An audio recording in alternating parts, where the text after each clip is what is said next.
A clash on cable news this week that caused outrage has a connection to local school board races here in the Valley.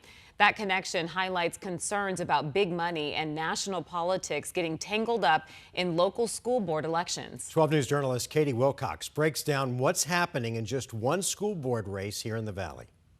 It's the most expensive school board race in Maricopa County. More than $400,000 in contributions for Scottsdale Unified candidates. We're talking about nonpartisan and non-paid positions that many fear has gotten too political. In Scottsdale, school board candidates hope voters pick in these groups of three. I'm running. And I'm running For the Scottsdale School Board. The total amount of money being spent by candidates and then by these outside organizations is just remarkable and concerning. Matt Patinsky, part of the Sharkey, Lewis, and Patinsky team. Why does it concern you? Because the school board is a fabric of our community. This is a nonpartisan race. Campaign finance records show each team raising more than $100,000, but it doesn't stop there. Both teams have received outside spending by independent political action committees.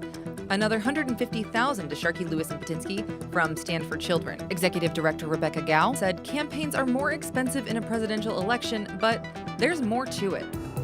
And in the last couple years, we've seen an alarming shift. And that's why we got more involved this year on a much more robust level across 4 school districts. She points to spending from groups like 1776 Project PAC, reporting $58,000 to Jacobs, Beasley, and Hassler. The PAC did not return my calls or emails. Their founder, conservative commentator Ryan James Gurdusky, recently sparked national outrage during this exchange on CNN when he referenced a recent pager bombing attack. By me, I never called you an anti-Semite. I mean, I'm not sitting here saying I'm a supporter of the Palestinians, so I'm used to it. Yeah, I hope your beeper doesn't go off. Gurdusky tying these school board races to national controversies. And so I'm afraid that what this money may reflect is that our schools and our classrooms have become a flashpoint of the culture wars, when what they really should be is the flashpoint of learning. Jacobs, Beasley, and Hassler did not agree to an interview for this story, instead sending a statement laying out their priorities: academic achievement,